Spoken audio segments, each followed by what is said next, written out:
DMK gen Z அப்படின்னு சொல்லிட்டு ஒரு பெரிய தனி டீமும் எங்களாலேயும் ஆழமான அரசியலை பேச முடியும் அப்படின்னு சொல்லிட்டு டிவிகே சார்ந்த ஜென்சி கிட்ஸ் வந்திருக்கிறாங்க.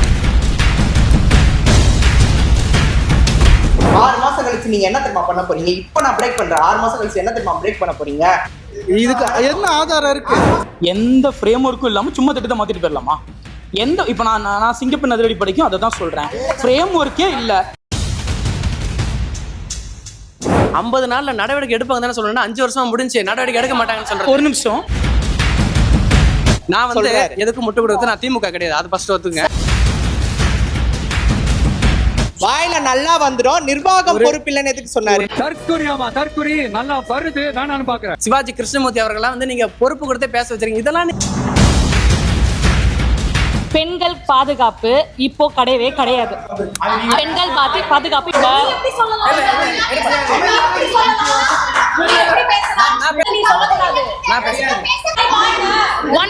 பேசணும் அவர்கிட்ட.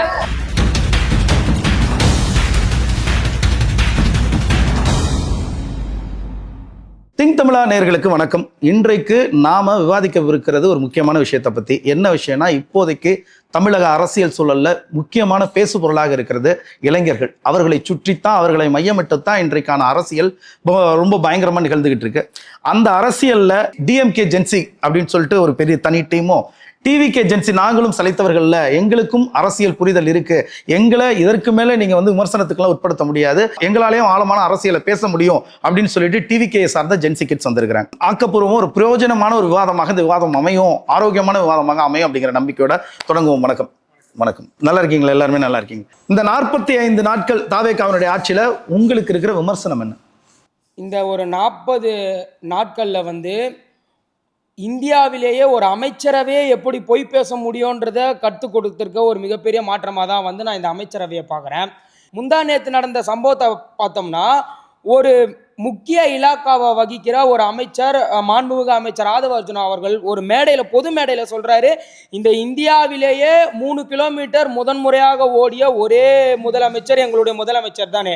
ஆனால் ஒரு சொன்ன அடுத்த நிமிஷம் ஃபேக்ட் செக் பண்ணி பார்த்தா ஜம்மு காஷ்மீரினுடைய முதலமைச்சர் உமர் அப்துல்லா அவர்கள் 21 கிலோமீட்டர் ஓடி இருக்காரு. இன்னைக்கு ஜனநாயகனுடைய தயாரிப்பாளருக்கு அமைச்சருக்கு நிகரான டெல்லி பிரதிநிதி பதவி. அப்படி இருக்கும் குதிரை பேரை எங்க நடத்தலன்னு சொல்லிட்டு நேத்து போய் உங்க கூட கூட்டணிக்கு சேர்ந்திருக்காரு பாருங்க ஒருத்தர். 10 கட்சி மாதிரி 11வது கட்சியா வந்து சேர்ந்திருக்காரு பாத்தீங்களா? மதிமுக மாத்திட்டே இருக்கிற மூக தான் வந்து மதிமுக. இருங்க ஒரு நிமிஷம் இருங்க. அவர் வந்து அவர்களுடைய பொதுக்குழுல அவருடைய வாயால சொல்லியிருக்காரு, விஜய் அவர்கள் எங்களுடைய எம்எல்ஏக்களை ராஜினாமா பண்ண சொன்னாரு. அப்ப அதுக்கு பேர் என்ன குதிரை பேரா இல்லையா? நீங்க வந்து வெறும் சன் நியூஸை மட்டும் பார்த்துட்டு இங்க வந்து பேசுறீங்க, சரியா? சன் நியூஸ் மட்டும் நியூஸ் சேனல் கிடையாது. அதாவது நிறைய நியூஸ் சேனல் இருக்கு. இல்ல, சன் நியூஸ் பத்தி நீங்க சொன்னீங்க, சன் நியூஸ் மட்டும் தான் நாங்க பாக்குறோம் அப்படின்ட்டு. அப்படிலாம் கிடையாது. உங்களுக்கு 2 சேனல் ஒர்க் பண்றாங்க. அதை நான் கொலாப்லாம் வேற போடுறானுங்க. புதுசா நான் பாக்குறேன், உள்ள ஒர்க் பண்ணுற கொலாப் பண்ணி தாவேகா ஃபயர்லாம் விட்டு இது வரைக்குமே நான் இப்போ இருக்கிற எக்ஸ்பீரியன்ஸ்ல பார்க்க நியூஸ் சேனல் இந்த மாதிரி ஒரு கேவலமான விஷயம் பண்ணிட்டு இருக்காங்கன்னா அது உங்க ஆட்சியில தான் பண்றாங்க. வெங்கட் நாராயண ரெட்டிக்கு எதற்கு மத்திய அரசினுடைய தமிழ்நாட்டு பிரதிநிதி பதவியை கொடுத்திருக்காங்கன்ற ஒரு கேள்வியை அங்க வைக்கிறேன். அவருக்கு என்ன அரசியல் அனுபவம் இருக்கு வெங்கட் நாராயண ரெட்டிக்கு? அவர் ஜனநாயகன் படத்தினுடைய ப்ரொடியூசர் அப்படிங்கிறத தாண்டி அவர் மக்களுக்கு வேற என்ன தெரியும்? அவருக்கு எதுக்கு அந்த பதவிங்கிற கேள்விக்கு உங்களுடைய பதில் என்ன? நிச்சயமா என்னன்னா, டெல்லி பிரதிநிதின்றவங்க வந்துட்டு தமிழ்நாடு அரசுக்கும் டெல்லிக்கும் ஒரு பாலமாக செயல்படுற ஒரு ரெப்ரசன்டேட்டிவ் தான். அப்ப அவருக்கு வாய்ப்பு தந்து அவர் எப்படி செயல்படுறாருன்னு பார்த்துட்ட பிறகு அவங்களோட கருத்து சொல்லலாம். அவர் இந்த மாதிரி சரியா செயல்படலன்றது. அவர் செயல்படுறதுக்கு முன்னாடியே வந்துட்டு அவருக்கு கொடுத்த வாய்ப்பு தவறுன்றது. இவங்க என்ன சொல்றாங்க? கொடுத்துதான் பார்ப்போமே, அவர் சரியா செயல்படுவாருன்றாங்க. அதுக்கு என்ன பதில்? யாருமே இல்லைங்களா? பெங்களூர்ல இருந்தா கூட்டிட்டு வருமா? அதாவது தமிழ்நாட்டுக்காக ஒரு பிரதிநிதியை நீங்க அனுப்புறீங்கன்னா தமிழ்நாட்டை சார்ந்தவங்களா இருக்கணும். அவங்க எப்படி தமிழ்நாட்டுக்காக அவங்க பேசுவாங்க?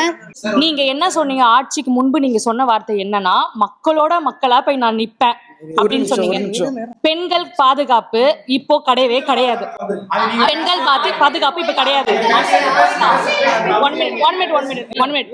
பள்ளிக்கூடம் போற பொண்ணுங்க, காலேஜ் போற பொண்ணுங்க,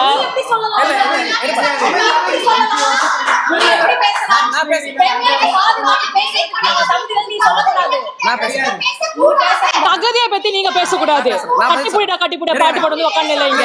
தகுதியை பத்தி நீங்க பேசக்கூடாது, புரியுதுங்களா? உதயநிதி எல்லாம் இங்க கொண்டு வராதீங்க. நான் பெண்கள் பாதுகாப்பு தகுதியை பத்தி எப்படி பேசுவேன்?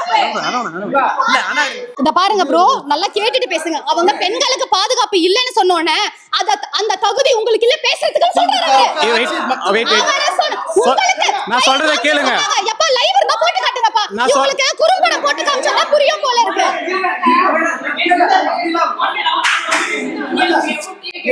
வெயிட், நீங்க இந்த இடத்துல 1 minute நான் பேசணும் அவர்கிட்ட. ஃபர்ஸ்ட் பதில வாங்குங்க, லிசன் பண்ணுங்க. ஃபர்ஸ்ட் எந்த அடிப்படையில தகுதி இல்லைன்னா இங்க இருக்கிற பெண்கள் அப்படி நான் குறிப்பிட்டு சொல்லல. இப்ப நீங்க இருக்கிறதெல்லாம் திமுக கட்சியை சார்ந்து வந்திருக்கீங்க. அப்ப திமுகக்கு அந்த தகுதியே கிடையாது அப்படின்றத நான் சொல்றேன். அப்படின்றது அது வேணாம், திமுக வேணாம்னு சொல்லிட்டு தானே உங்களுக்கு ஓட்டு போட்டுருக்காங்க. அப்ப இப்பயும் கேட்க கூடாதுன்னா இருங்க, நாங்க அதுக்கு தொடர்ந்து ஆக்ஷன் எடுத்துட்டு தான் இருக்கோம். நீங்க விளாத்தி குளத்துல ஒரு விஷயம் நடந்தது இல்ல, வெள்ளாங்குளத்தி நாமக்கல் மாவட்ட செயலாளர் முன்னாடியே குறிப்பிட்ட ஒரு விஷயம். மாவட்ட செயலாளர் ஒரு பெண்ணுக்கு பதவி கொடுக்கறேன்னு சொல்லிட்டு உள்ள கூப்பிட்டவங்க அவங்க மேல ஆக்ஷன் எடுக்காம எம்எல்ஏ வந்து அவினாஷில எம்எல்ஏ சீட்டு கொடுத்திருக்கீங்க. அது ஒண்ணு. ரெண்டாவது இப்போ நடந்துச்சு 50 பேரை வந்து எப்போ இந்த பொள்ளாச்சியில நடந்த சம்பவம் நடந்துச்சு. அதுக்கு ஒண்ணுமே பண்ணல. நீங்க என்ன சொன்னீங்க? பெண்களுக்கு பள்ளிக்கூடம் போற பொண்ணுங்க, காலேஜ் போற பொண்ணுங்க வாயில சொல்ல முடியல சார் தானே உங்க சார் சொன்னாரு. ஏன் இப்போ பெண்களுக்கும் குழந்தைகளுக்கும் பாதுகாப்பு? 3 வயசு குழந்தைகிட்ட என்ன அப்படி உடலோட என்ன சொல்ற ட்ரெஸ்ஸிங் சென்ஸ் என்ன இருக்கு அந்த குழந்தைங்க கிட்ட? அவர்கள் மீது நடவடிக்கை எடுப்பாங்க, ஒரு விஷயம். ரெண்டாவது விஷயம், இவங்களை வந்து மக்கள் வந்து புறக்கணிச்சிட்டாங்க. இவங்க ஆட்சியில பல விஷயங்கள் இருந்தது, அதனாலதான் மக்கள் இவர்களை புறம் தள்ளி விட்டுட்டாங்க. அதே தவிர தாவேக்காவும் செய்யுதேங்கிறாங்க. செய்யல. பெண்கள் பாதுகாப்பு அக்கறை வச்சுதான் அவர் வந்து சிங்கப்பெண்கள் திட்டம் கொண்டு வந்திருக்காரு. ஒரு விஷயம் சார், நான் சிங்கப்பெண்ணுக்கு கால் பண்ணிட்டா எடுக்கறாங்களான்னு பாக்குறீங்களா கொஞ்சம்? சார் காலே போகாது சார். கால் பண்ணுங்க, நீங்களே கால் பண்ணுங்க. கால் பண்ணா கண்டினியூவா லைன்ல வெயிட்டிங்ல இருக்கு. எதுக்கு அந்த திட்டம்? மாரல் போலீசிங் பண்றாங்க. எதுக்கு அந்த திட்டம்? மாரல் போலீசிங் பண்றதுக்கு தான் உங்க விஜய் அண்ணா வந்துட்டு இந்த சிங்கப்பெண் அதிரடி படையை வச்சாரா? பொண்ணுங்களை போய் நீ ஷால் போடு, பசங்களை ஐடி கார்டு பிடிச்சி வீடியோ ரிலீஸ் ஆகுது, நியூஸ்ல வருது. இதுக்கு என்ன பதில்? இதுதான் உங்க மாற்றமா? இதை நாங்க அம்பலப்படுத்த கூடாதா? இதை நாங்க பேசக்கூடாதா? இங்க எங்களை எப்படி நீங்க தகுதி இல்லைன்னு சொல்லலாம்? அதாவது திமுகக்கே நீங்க முதல்ல தகுதி இல்ல நீங்க, அதுக்கப்புறம் நாங்கள திமுக ல இருந்து வந்திருக்கனால அந்த தகுதி இல்லன்றீங்க. ஆனா நாங்க திமுக சைடுல இருந்து வந்திருக்கோம், நீங்க தாவேகா சைடுல. நாங்க பெண்களுக்கு பாதுகாப்பு இல்லனா நீங்க அதுக்கு பதில் சொல்லுமே தவிர திமுகக்கே தகுதி இல்ல கேள்வி கேட்கறதுக்கு நீங்க சொல்லக்கூடாது. நீங்க நாங்க கேட்ட கேள்விக்கு பதில் சொல்லிட்டு வேற பேசுங்க, வேற டாபிக் போங்க. பெண்களுக்கு பாதுகாப்பு நாங்க இல்லன்னு சொல்றோம், நீங்க எல்லாத்துக்குமே என்ன தெரியுமா சொல்றீங்க? இப்ப கேட்ட எல்லா கேள்விக்கும் நடவடிக்கை எடுப்பாங்க, சீக்கிரமா எடுப்பாங்க, சீக்கிரமா எடுப்பாங்க. இதுதான் திரும்ப சொல்லிட்டு இருக்கீங்க. 50 நாள்ல நடவடிக்கை எடுப்பாங்க தானே சொல்லணும். 5 வருஷமா முடிஞ்சு நடவடிக்கை எடுக்க மாட்டாங்கன்னு சொல்றேன். ஒரு நிமிஷம் திமுக இல்ல நாங்க என்ன சொல்றோம்னா, இந்த கேள்விகளை 5 வருஷத்துல கேட்டிருந்தா மீண்டும் திமுக ஆட்சிக்கு வந்திருக்க நான் சொல்றேன். இந்த கேள்விகளை நீங்க கேட்காத விட்டதுனால நீங்க பண்ண மிகப்பெரிய தப்பு. இன்னொன்னு ஒரே நிமிஷம், பாலியல் குற்றங்கள், பெண்களுக்கு எதிரான குற்றங்கள் வரும்போது இன்னுமே நான் சோசியல் மீடியால சிஎம் சார் சீக்கிரம் நடவடிக்கை எடுங்க, ஏன்னா நீங்க சொன்னீங்க, நான் கேள்வி கேட்கறேன். ஆனா இல்ல ரெண்டுமே இருக்கு. நான் திமுக ஆட்சியில் இருக்கும் போதும் கேள்வி எழுப்பினேன். ஏன்னா நான் எப்பவுமே ஆளுங்கட்சிக்கு எதிராக கேள்வி எழுப்பக்கூடியவர்களாகத்தான் மனிதர்கள் இருக்கணும், அது மக்கள் இருக்கணும். அது எந்த ஆட்சி இருந்தாலும் அதை கேள்வி கேட்கிற இடத்துல நான் இருக்கேன். தாவேகா ஆட்சியும் கேள்வி கேட்கிறேன், திமுக ஆட்சியும் கேள்வி கேட்கிறேன். ஆனா நீங்க என்னன்னா ஒரு அந்த திமுக ஆட்சிகளை கேள்வி கேட்டிருந்தா ஏன் இந்த விஷயம் வந்து இல்ல ஆகாஷ், என்ன குற்றச்சாட்டு என்னன்னா கேள்விகளுக்கு சரியான பதில் இல்லையே, அப்படி இருக்கிற தாவேகாக்கு ஏன் ஆதரவு நிலைப்பாடு எடுக்கிறீங்கன்னு கேக்குறாங்க. திமுக ஆட்சியில வந்து எந்த நடவடிக்கையுமே எடுக்கல அப்படின்னாரு. சினிமாக்கள் எல்லாம் வந்து அஜித் படம் கலெக்ஷன் கம்மி ஆயிட்டா நீங்க எல்லாம் பேசவே கூடாது அப்படின்னு நடந்துட்டு இருந்த அந்த 2011-12 ட்விட்டர் மனநிலை தான் இன்னைக்கு உங்களுக்கு தகுதியே இல்லை, நீங்க பேசவே கூடாது. நான் அதான் கேட்கிறேன், அவர்கிட்ட தான் கேட்கிறேன். இந்த பாயிண்ட் அவருக்கானது தான். ஐயா விஜய் கேள்வி கேட்டுட்டு தான் இருந்தாரு. திமுக ஆட்சியை கேள்வி கேட்காம விட்டாரா? கேள்வி கேட்டுட்டு தான் இருந்தாரு. எத்தனை எஃப்ஐஆர் அவர் மேல போடப்பட்டது? கேள்வி கேட்டாருங்கிறதுக்கோசரம் இன்னைக்கு காமிக்கலாமா எத்தனை எஃப்ஐஆர் போடப்பட்டது? 2 வருஷத்துக்கு முன்னாடி பேசியிருக்கான் ஒரு தம்பி, என்ன பேசினானோ தெரியல. அவனை இன்னைக்கு அரெஸ்ட் பண்ணி 2 நாள் முன்னாடி உள்ள அரெஸ்ட் பண்ணி வச்சிட்டான். பர்சனல் விஷயம் ரைட், ஓகே, பேசக்கூடாது, நானும் உடன்படுறேன். பர்சனல் விஷயத்தெல்லாம் பேசக்கூடாது. நீங்க ஏதாவது பேசினா அதுக்கு பதிலா இங்க இருந்தும் வருது, ஓகே, உடன்படுறேன், பேசக்கூடாது. ஆனா ஊடக சுதந்திரம்ங்கிறது இன்னைக்குதான். ஊடக சுதந்திரம், கருத்து சுதந்திரம் இல்ல அப்படிங்கிறாங்க. அதாவது பேசினா 2 விஷயம் சார். ஒண்ணு பேசினா நீங்க ஒண்ணு அரெஸ்ட் பண்ணுவீங்க நடுராத்திரியில வந்துட்டு. அப்படி அதாவது ஒரு பெண்கள் பேசுனாங்கன்னா என்னோட இன்ஸ்டாகிராமே எடுத்துக்கோங்க, எனக்கு கமெண்ட் எப்படி வருதுன்னா அந்த மாதிரியான வார்த்தைகள் எல்லாம் கேள்விப்படாத கமெண்ட் தான். அதுவும் எப்படி வச்சிருப்பாங்கன்னா அவங்க டிவிகே சிம்பிள் தான் வச்சிருக்காங்க, டிவிகே வாரியர்ஸ் இருக்கும், tvk.in.லாம் இருக்கும். கேவலமா அதாவது எங்க அம்மா, என் குழந்தை, என் புருஷன் எல்லாரும் இழுத்து வச்சு அவ்வளவு, அதாவது ஒரு வீடியோக்கு பரவாயில்ல சார். அதாவது நான் போட்டா அதே நபர் அதே ஃபேக் ஐடி எல்லா வீடியோஸ்க்கும் வந்துடுறாங்க. மீடியாக்கு கருத்து சுதந்திரம் இல்ல அப்படின்னு சொன்னாங்க. மீடியாக்கு கருத்து சுதந்திரம்னா நம்ம இங்க மீடியால பேசிட்டு இருக்க முடியாது. அதாவது மீடியாக்கு சுதந்திரம் இல்லைன்னு சொல்லல சார். அதாவது முதலமைச்சர் மேல விமர்சனம் வைக்கவும் அமைச்சர்கள் மேல விமர்சனம் வச்சாலே நீங்க தப்பா, அவர் வந்து விமர்சனம் வைக்கலாம், ஆனா நாங்க விமர்சனம் வச்சா அது தப்பு. இந்த கருத்தியல் ரீதியா பேசுறவங்க யாருக்குமே அசிங்கமா கமெண்ட் பண்றது கிடையாது. இப்போ நீங்க இருக்கீங்கன்னா என் வீடியோ நீங்க பாக்குறீங்கன்னா அதுக்கு நீங்க ஆபாசமா கமெண்ட் பண்ண மாட்டீங்க. நான் உங்க வீடியோ பாக்குறேன்னா நான் ஆபாசமா சார் இதுக்கு ரெஸ்பான்சிபிலிட்டி யார் சார் எடுப்பாங்க? இருங்க நான் சொல்லிறேங்க. நான் தனிப்பட்ட முறையில ஒழுக்கமா இருக்குன்னு நினைக்கிறேன். அந்த மாதிரி ஒவ்வொருத்தரும் நினைக்கணும். அப்படி நினைக்கிறல அது தவறு. இனிமே நீங்க எங்களை பத்தி விமர்சனம் செஞ்சா நிர்வாகம் பொறுப்பில்லைன்னு சொல்லிட்டு எதுக்கு சொன்னாரு? வாயில நல்லா வந்துடும், நிர்வாகம் பொறுப்பில்லைன்னு எதுக்கு சொன்னாரு? நிர்வாகம் பொறுப்பில்லைன்னா நீங்க பண்ற இத வந்துட்டு நீங்க பண்ற கமெண்ட்ஸுக்கு எனக்கு நான் பொறுப்பு கிடையாது, இனிமே உங்களை நாங்க தாக்குவோம் அப்படின்னு சொல்லிட்டு சொல்றாரு. ஒரு நிமிஷம், இப்படி என்னை எதிர்த்து ஏதாவது பேசுனீங்கன்னா அதற்கு ஏதாவது கமெண்ட்ஸ் வந்துச்சுன்னா நிர்வாகம் பொறுப்பு இல்லைன்னு முதல்வர் சொல்றாங்க. அதுக்கான பதில் முதலமைச்சர் அவருடைய விஜய் அவர்களை படத்தை போட்டா எக்கச்சக்க பேர் ஃபாலோ பண்ணுவாங்க. அது வந்து யாருமே அபிஷியல் அப்படிலாம் கிடையாது. எவ்வளவு பேர் இருக்காங்க, தவறாம அதை பயன்படுத்தலாம், சரியான விதத்துல பயன்படுத்தலாம். அப்படி தவறாத பயன்படுத்தும் போது அது தவறானது, வன்மையான கண்டனங்கள். இன்னொன்னு, இந்த மாதிரி இருக்குல்ல சோசியல் மீடியால யாரோ எவரோ தெரியுதெல்லாம் நம்ம வந்து இப்போ உதாரணத்துக்கு நீங்க வந்து விஜய் அண்ணன் அவர்கள் இப்போ வந்து குறிப்பிட்டு சொன்னீங்க திருச்சியில் இது மாதிரி பேசினாரு. சரி, அதுக்கு நான் ஏத்துக்க முடியும். ஒரு அமைச்சர்கள் சொல்றாங்கன்றத ஏத்துக்க முடியும். இது மாதிரி இது பண்றாங்கன்னு சொல்றதை அதுதான் என்னோட கேள்வி. ஒண்ணுதான், எங்களை விமர்சனம் செய்தால் இதற்கு மேல் நிர்வாகம் பொறுப்பில்லைன்னு எதுக்கு ஒரு முதலமைச்சர்? நான் வந்து எதுக்கு முட்டு கொடுத்து நான் திமுக கிடையாது, அது ஃபர்ஸ்ட் ஒத்துங்க. நான் பேசுறேன், உங்க ஆட்சி நடக்குது, நீங்க தான் ரெஸ்பான்சிபிலிட்டி எடுத்துக்கணும். பதில சொல்றேன். சும்மா இதுக்கு திமுக இல்ல நாங்க திமுக இல்ல நீங்க சொல்லுங்க, நாங்க கேட்டு அமைதியா போகணும் அவசியம் இல்ல. நான் பதில சொல்றேங்க. இந்த மாதிரி விஷயத்துக்கு இது வந்து யார் எவருன்னு நமக்கு தெரியாது. அதனால நம்ம வந்து அதை நம்ம பொறுப்பேற்க முடியாது. ஒரு கட்சி தலைவரா, ஒரு முதலமைச்சரா தன்னோட கட்சி நிர்வாகிகளை தரம் தாழ்ந்து யாரையும் பேசாதீங்க அப்படின்னு ஒரு அறிக்கை விட்டுருப்பாரா? இல்ல என் வாயிலே நல்லா வந்துடும். ஆபாசமா பேசுறவங்கள மரியாதைக்குரிய ஐயா வந்து சிவாஜி கிருஷ்ணமூர்த்தி அவர்கள்லாம் வந்து நீங்க பொறுப்பு கொடுத்தே பேச வச்சிருக்கீங்க. இதெல்லாம் நான் பேசுறதே ஒரு முதலமைச்சர் பேசுறது, ஒரு முதலமைச்சர் மக்கள் பிரதிநிதி நல்லா இல்ல கேக்குறாரு என்ன வரும் முட்டு கொடுத்தீங்கன்னா நீங்க அரசியல் பேச இங்க வரல. எங்க தலைவர் வந்து என்ன சொல்லியிருக்காரு பாத்தீங்களா, எங்களுக்கும் அந்த அரசியல் பண்ண தெரியும் சார், நாங்களும் போய் இல்ல கமெண்ட் செக்ஷன்ல போய் கழுவி ஊத்த முடியும். ஆனா எங்க தலைவர் என்ன சொல்லியிருக்காருன்னா அநாகரிகமான செயலை செய்யக்கூடாது தொண்டர்கள். இப்ப கூட சொல்லியிருக்காங்க. எல்லா தலைவரும் சொல்லணும் சார், உங்க தலைவர் சொல்லணும். நம்ம ஒரு ஸ்டாண்ட்ல உங்க சிஎம் என்ன தெரியுமா சார் சொல்லணும்? திமுக எம்கே ஸ்டாலின் சார் போய் பார்க்க போறாரு. அவங்க ரெண்டு பேரும் ஒன்னா இருக்காங்க ஒரு இடத்துல. ஆனா தொண்டர்கள் இங்க அடிச்சிட்டு சாகுறோம்ல. உங்க சிஎம் சார் என்ன தெரியுமா சொல்லணும்? ஏன் இந்த மாதிரி அபியூசிவா பேசுறீங்க? ஒரு கட்சிக்கு 75 வயசு ஆயிடுச்சு. ஓகே, அவன் வயசு ஆயிடுச்சுன்னு சொல்ல, அனுபவத்தை சொல்றேன். 75 வயசா இருக்கு, சாரி 75 இயர்ஸா இருக்காங்க. சில பல வருஷங்களா அவங்க வந்து ஆட்சியில இருந்திருக்காங்க. இந்த கட்சி 45 நாள் 50 நாள் கிட்ட தான் இப்போ வந்து ஆட்சியில் இருக்காங்க. நம்ம ஒரு மைண்ட் செட் சேஞ்ச் வேணும். பிகாஸ் நான் ஏன் அதை மென்ஷன் பண்றேன்னா, எது பண்ணாலும் திராவிடம் பண்ணதாதான் ஒரு சாயல் வரும். பிகாஸ் ஸ்கீம்ஸ் எல்லாமே நான் பிறக்கிறதுக்கு முன்னாடியில இருந்தே அதே ஸ்கீம்ஸ் தான் இருக்கு. விச் மீன்ஸ் ஸ்கீம்ஸ் வந்து திராவிடம் கொண்டு வந்த ஸ்கீம்ஸ் அப்படி மீன் பண்றேன். புரியுதா? இது வந்து ஒரே நிமிஷம், ஒரு கட்சியும் அதை வந்து அப்கிரேட் பண்ணுவாங்க. நல்ல ஸ்கீம்ஸை அப்கிரேட் பண்ணுவாங்க. புது ஸ்கீம்ஸை வந்துட்டு இம்ப்ளிமெண்ட் பண்ணுவாங்க. இதுல இம்ப்ளிமெண்டேஷன் ப்ராப்ளம்ஸ் நிறைய இருக்கு. எல்லா கட்சியிலுமே இருக்கு. நீங்க சென்டர் போங்க, ஸ்டேட் போங்க, வேர்ல்டு லெவல் எந்த கட்சி வேணா போங்க, இந்த இம்ப்ளிமெண்டேஷன் ப்ராப்ளம் இருக்கு. அது எந்த அளவுக்கு இம்ப்ளிமெண்ட் பண்றாங்கன்றதா இருக்கு. எந்த அளவுல முன்னாடி பண்ண கட்சியை வந்து அப்கிரேட் பண்றாங்களா இருக்கு. இது ஷார்ட்டா. ஸோ இதுக்கு வந்து நமக்கு மைண்ட் செட் சேஞ்ச் ஒன்று ரொம்ப முக்கியம். பிகாஸ் 70 இயர்ஸையும் 40 டேஸையும் நம்ம வந்து கணக்கு போட முடியாது. எனக்கு இது வந்து 2 பாயிண்ட் இருக்கு. நம்பர் 1 தனி மனித ஒழுக்கம். நம்பர் 2 இல்ல இது சிரிக்கிறதுக்கு ஒண்ணு இல்ல.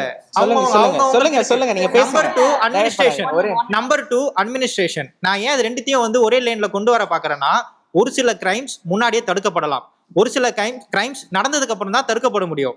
சேஞ்சுன்றது நான் டிஎம்கே உடைய ஜான் ஃபெப் மார்ச் இந்த எலெக்ஷன் முன்னாடி இந்த 4 மாசம் நான் பாராட்டுவேன். பிகாஸ் நிறைய ரேப் கேஸ் வெளியே வந்துச்சு. நான் ரேப் நடந்தது வந்து நான் இதுவா சொல்ல, ரேப் கேஸ் வெளியே வந்துச்சு. அதுவே ஒரு நல்ல விஷயம். ஏன்னா 4 பேருக்கு கேஸ் நடக்குதுன்னு தெரிஞ்சாதான் அடுத்து என்ன பண்ண முடியும்னு தெரியும். இப்ப இருக்கிற இந்த 40-45 டேஸ்ல இருக்கிற டிரான்ஸ்பரன்சியா அந்த எஃப்ஐஆர் ஃபைல் பண்ணி கேஸ் போகுது இல்ல, இதே ஒரு சேஞ்ச் தானே. இப்ப நான் ஒரு பையனா இருப்பேன், நான் எதை வேணா பண்ணலாம், ஆனா என் கேரக்டர் எப்படின்னு தெரியாது. ஓகேவா, இங்க நான் ஒரு கிரைம் பண்ணிட்டேன்னா என்ன எப்படி வந்துட்டு அவங்க வந்து ஆக்ஷன் எடுக்கிறாங்க, நான் பண்ண கிரைம்னால இன்னொருத்தர் பண்ணாம இருக்கு, அதுதான் மேட்ரு. அதுக்குதான் வந்து எஃப்ஐஆர்னு ஒரு ஃபர்ஸ்ட் இன்ஃபர்மேஷன் இது காப்பின்னு ஒன்று இருக்கு. 75 வருஷ கட்சி வந்துட்டு கொடுத்த திட்டங்களை தான் நம்ம பின்பற்ற முடியும், எங்களுக்காக புதுசா வந்து கொண்டு வர முடியாதுன்றீங்கல்ல. இல்ல அதுக்கு திமுக சேஞ்ச் வேணும்னு சொன்னேன். எதுங்க மைண்ட் செட் சேஞ்ச் வேணும்னு நீங்கல்ல. திமுக ஆரம்பிச்சதுல இருந்து இப்ப வரைக்குமே மக்களுக்கான ரெவல்யூஷனரி ஸ்கீம்ஸ் கொடுத்தது திமுக மட்டும்தான். ஏன்னு நான் சொல்லட்டா, 2021 நாங்க திரும்ப ஆட்சிக்கு வரும்போது மகளிர் விடியல் பயணமும் மகளிர் உரிமை தொகை திட்டமும் கொடுக்கவே முடியாது, எஸ்டாப்ளிஷே பண்ண முடியாது. நாங்க பண்ணதுக்கு அப்புறம் ஒரு நிமிஷம் இருங்க சொல்லிடுறேன். சரி, ஓகே ஓகே ஓகேவா, நான் பண்ணதுக்கு அப்புறம் இந்தியா ஃபுல்லா, ஓகேவா, முத்துவேல் கருணாநிதி ஸ்டாலின் கொண்டு வந்த திட்டம் இந்தியா ஃபுல்லா கொண்டு வராங்க. ஓகேங்களா, இது வந்து ரெவல்யூஷனரி ஸ்கீம். ஏன்னா மக்களுக்காக தொடர்ந்து களத்துல இருக்கிற கட்சினால மட்டும்தான் அடுத்தடுத்து என்ன கொண்டு போக முடியும்னு தெரியும். இதுதான் அட்மினிஸ்ட்ரேட்டிவ் ஸ்கில். ஓகேங்களா, மக்கள் உங்களுக்கு வாக்களிச்சுட்டாங்க, நீங்க என்ன பண்ணாலும் ஏத்துக்க முடியும்ன்றதுக்கு வந்து அது கிடையாது. ஏன்னா எங்கள் திட்டத்தை நீங்க துடை தெரிந்தீங்கன்னா மக்கள் உங்கள் தூக்கி எறிவார். அதுதான் உண்மை. லா அண்ட் ஆர்டர்ல ஒரு விஷயம் சொன்னீங்க, தனிமனித ஒழுக்கம் அப்படின்னு சொல்லிட்டு, சரிங்களா? நீங்க இந்த தனிமனித ஒழுக்கத்தை தேர்தல் பிரச்சாரத்துக்கு முன்னாடி என்சிஆர்பி டேட்டாவோட பண்ணுங்க. இப்ப நான் உங்களுக்கு இந்த இதுல யூடியூப்ல சொல்றேன், ஒரு வாய்மொழி உத்தரவு கொடுத்திருக்காங்க காவல்துறையினருக்கு, எந்த ஒரு கம்ப்ளைண்ட் கொடுத்தாலுமே எஃப்ஐஆர் கன்வெர்ட் பண்ணாதீங்க அப்படின்ட்டு. ஏன்னா என்சிஆர்பி டேட்டால அது ஏறும், கிரைம்ஸ் வந்து அதிகமாகும். 6 மாசம் கழிச்சு நீங்க என்ன தெரியுமா பண்ண போறீங்க? இப்ப நான் பிரேக் பண்றேன், 6 மாசம் கழிச்சு என்ன தெரியுமா பிரேக் பண்ண போறீங்க? நாங்க 6 மாசம் வந்ததுல கிரைம் ரேட்டே இவ்வளவு கம்மியா இருக்குன்னு சொல்லிட்டு சொல்ல போறீங்க. இது வாய்மொழி உத்தரவா கொடுத்திருக்காங்க. அந்த உண்மை உங்களுக்கு தெரியுமா? ஆதாரம் இல்லாத என்ன வேணா சொல்லலாம். ஒண்ணு வாய்மொழி, இதுக்கு ஆதாரம் இல்ல. இதுக்கு என்ன ஆதாரம் இருக்கு? 6 மாசம் கழிச்சு நடக்கும். இல்ல இல்ல இல்ல சரி ஓகே, யூகத்தின் அடிப்படையில கேள்விகளுக்கு பதில் இல்ல. ஒரு விஷயம் இல்ல மைண்ட் செட் இல்ல மைண்ட் செட் வேணும் வருவோம். அந்த இது ஓகே, மைண்ட் செட் இல்ல அப்படின்னு சொல்லி சொன்னாரு. மைண்ட் செட் சேஞ்ச் வேணும் அப்படின்னு சொல்லி சொன்னாரு. என்னன்னா மாற்றத்தை அக்செப்ட் பண்ணிக்க. எந்த மாற்றம்? ஸ்கீம்ஸ்னுடைய மாற்றம் இல்ல, ஸ்கீம்ஸ்னுடைய பெயர் மாற்றம். நாங்க பெயர்லாம் மாத்திருவோம். இப்போ அவரு தான் சொன்னாரு, பிங்க் பெட்ரோல் வந்து ஏடிஎம்கே பீரியட்ல கொன்றப்பட்டதுன்னாரு. ஓகே, பிங்க் பெட்ரோல் ஏடிஎம்கே பீரியட்ல மகளிருக்கான பெட்ரோல் கொன்றப்பட்டது. அது ஒன்றிய அரசு வந்து அதை பிங்க் அப்படின்னு சொல்லிட்டு நிர்பயா ஸ்கீம்ல கொன்றும்போது அது பிங்க்ங்கிற பெயர் மாற்றம் பெறுது. இப்ப அன்னைக்கு இவங்க பெயர் மாத்திட்டாங்க, சிங்கப்பெண் அதிரடிப்படையின். அந்த பிங்க் பெட்ரோலுக்கு எஃப்ஐஆர் போடுற உரிமை, அவங்களை கூட்டு போறது உரிமை இருந்தது. இப்ப இவங்களுக்கு அந்த உரிமைகள் ரெஸ்ட்ரிக்ட் தான் பண்ணப்பட்டிருக்கு. பிளஸ் இன்னொன்னு, அந்த சிங்கப்பெண் அதிரடிப்படைக்கு ஆள் எடுக்க போறோம்னு சொல்றாங்கல்ல, அந்த ஆள் எதன் மூலியமா எடுக்கப்பட போறாங்க? இப்ப போலீஸ் டிபார்ட்மெண்ட்ல எக்ஸ்ட்ரா வேகன்சி கிரியேட் பண்ண போகுதுன்னு அவங்க சொல்லல. போலீஸ் டிபார்ட்மெண்ட் வேகன்சில சிங்கப்பெண் அதிரடிப்படைக்கு தனியான வேகன்சி எடுக்க போறோங்கிறாங்க. ஆனா அவங்களுடைய ப்ரொஜெக்ஷன் எப்படி இருக்குன்னா, இதனால வேலை வாய்ப்பு கூடும்ட்டு. இதனால வேலை வாய்ப்பு கூடும்னா அப்போ இவங்க அதுக்கு அறிவிப்பாங்க, இதுல என்ன வேலை வாய்ப்பு கூடும்? போலீஸ் டிபார்ட்மெண்ட்ல இந்த வருஷம் எவ்வளவு எடுத்திருக்கிறாங்க, நாங்க அடுத்த வருஷம் எக்ஸ்க்ளூசிவா எவ்வளவு எடுக்க போறோம்ன்றதை அறிவிச்சாதான் வேலை வாய்ப்பு கூடும். பிளஸ் நான் முதல்வன் ஸ்கீம் பேர் மாற்றம் செஞ்சிருக்கிறாங்கல்ல, காரணம் என்ன சொல்றாங்க, பேரு சரியா வந்து ரீச் ஆகல அப்படின்ற மாதிரி. அதாவது இந்த கவர்மெண்ட் எக்ஸாம்ல தமிழ்நாட்டு மாணவர்கள் வந்து பெரிய லீடை பெற்றே ஆகணுங்கிற அந்த கோரிக்கையோட அந்த நோக்கத்தோட தான் நான் முதல்வன் ஸ்கீம் யூபிஎஸ்சிக்கும் போகுது. விளைவு 2024-25 தேர்வுல 50க்கு மேல அடிச்சோம். இப்ப 25 தேர்வுல 57, 27 எங்க 56, 27 எங்க இருக்குது, 56 எங்க இருக்குது தமிழ்நாட்டினுடைய. இந்த ஸ்கீமை பெயர் மாற்றம் செய்யறதுனால இவங்க என்ன, யூபிஎஸ்சி இஸ் அபவுட் ஸ்கில்லா? யூபிஎஸ்சி இஸ் அபவுட், இப்போ தமிழ்நாடு ஸ்கில் டெவலப்மெண்ட் கார்பரேஷன் இது அறிவிச்சிருக்கிறாங்க. Is UPSC about skill? It is completely about education. ஸ்கில்ல உள்ளுக்குள்ள தோழரே, நான் இது ஆல்ரெடி கேட்டேன், இதுக்கு அவங்க கிட்ட இருந்து பதிலே இல்ல. அவங்க ப்ரூஃப் கேளுங்க, ப்ரூஃப் காட்டுங்க, ப்ரூஃப் காட்டுங்க. ஓகே நீங்க சொல்லிருங்களேன், நாங்க அப்படியே அமைதியா இருக்கிறோம், நீங்க சொல்லிருங்களா? யூபிஎஸ்சி ஸ்கில் பேஸ்ட் தான் சொல்லுங்க. ஸ்கில் பேஸ்டா? யூபிஎஸ்சி ஸ்கில் பேஸ்ட் எக்ஸாமா? யூபிஎஸ்சின்றது ஒரு கல்வி சார்ந்தது, அது ஒத்துக்கிறோம். ஒரு டிஎன் ஸ்கில் கார்ப்பரேஷன்ல இல்லங்க. அது எப்படி டிஎன் ஸ்கில் கார்பரேஷன்ல எப்படி வரும்? பேர் மாத்திட்டாங்கல்ல நான் முதல்வன்ல.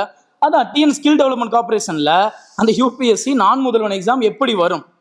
விளக்கம் கொடுத்துட்டாரா சிடிஆர் நிர்மல்குமார்? ஏன்னா சிடிஆர் நிர்மல்குமார்ட்ட அந்த மினிஸ்ட்ரியே இல்லை. நானும் தேடி பார்த்தேன், அவருக்கு அந்த மினிஸ்ட்ரிக்கு சம்மந்தமே இல்லை. ஆக்சுவலா அவர் ஏன் அந்த விளக்கம் கொடுத்தாருன்னு தெரியல. இப்ப நீங்க கொடுங்களேன் ப்ளீஸ்.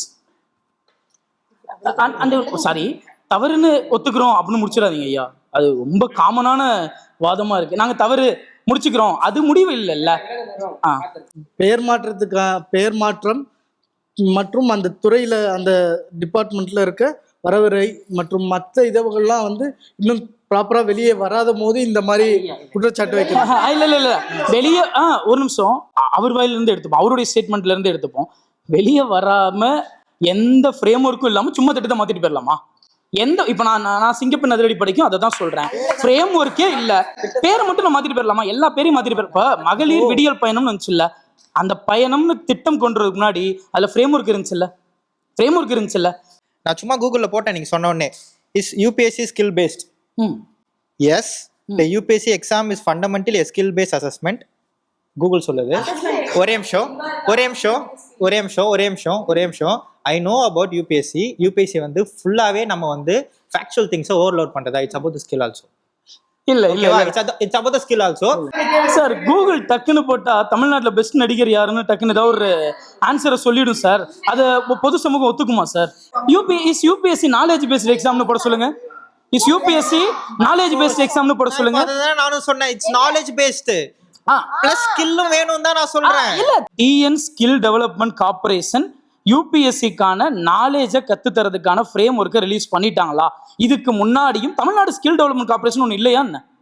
இருந்தது தானே. ஸ்டார்ட் அப் கார்ப்பரேஷன் இருந்தது, ஸ்கில் டெவலப்மெண்ட் கார்ப்பரேஷன் இருந்தது. சொல்லுங்க ஐயா, இருந்தது, எல்லாமே இருந்தது. ஸ்டார்ட் அப் கிளவுட் இருந்தது, எல்லாமே இருந்தது. இது எல்லாம் சேர்த்து ஒருங்கிணைக்கப்பட்டு நான் முதல்வன்கிற பேர்ல வந்துச்சு. இப்போ இந்த ஸ்கில் டெவலப்மெண்ட் கார்ப்பரேஷன் நான் முதல்வனை மாத்திட்டாங்க. ஸ்கில் டெவலப்மெண்ட் கார்ப்பரேஷன் ஆல்ரெடி இருந்துச்சு. இப்போ அதுக்கான வேலையை பார்க்குமா, இல்லை யூபிஎஸ்சி அசஸ்மெண்ட் வேலையை பார்க்குமா? அந்த ஃப்ரேம் ஒர்க்கை கொடுக்காம அவசரமா 40 நாள்ல பேரை மாற்றி போஸ்ட்டை தூக்கிட்டு டெலீட் பண்ணிட்டு நாங்கள் உன்னை கொண்டு வந்துட்டோம் அப்படின்னு நாளைக்கு ஒரு போஸ்ட்டை போட்டால் எல்லாமே மாறிடுமா? இங்கே இதுதான் நாங்கள் அக்செப்ட் பண்ண வேண்டிய மைண்ட் செட்டோ. நாங்கள் எல்லாத்துலேயுமே நாங்கள் தான் இதை கொண்டு வந்தோம், நாங்கள் தான் இதை பண்ணுறோம், நாங்கள் வந்து அட்மினிஸ்ட்ரேட்டிவ் கெப்பாசிட்டி எங்கள்கிட்ட இருக்குது, மேனேஜ்மெண்ட் கெப்பாசிட்டி. ஸோ இந்த மாதிரி நரேட்டிவை சும்மா தூவி விட்டுட்டு அது கொழுந்து விட்டு எரியும். இதுதான் என்னுடைய அடாசியஸா இருக்காதீங்க, நரேட்டிவை செட் பண்ணாதீங்க, இவ்வளவுதான். ரொம்ப அழகான விவாதமாக இருந்தது, ரொம்ப ஆரோக்கியமா இருந்தது. கொஞ்சம் அப்படி உக்கிரமாலாம் போனாலும் 2 பேருமே கருத்தியலா ரொம்ப சந்தோஷமா இருந்தது. நீங்க வந்து ஒரு வலிமையான கருத்துக்களை முன் வச்சீங்க, நீங்களும் ரொம்ப ஆழமான கருத்துக்களை முன் வச்சீங்க. திங்க் தமிழா சேனல் சார்பில் உங்க எல்லாருக்கும் மனசுல இருந்து நன்றி.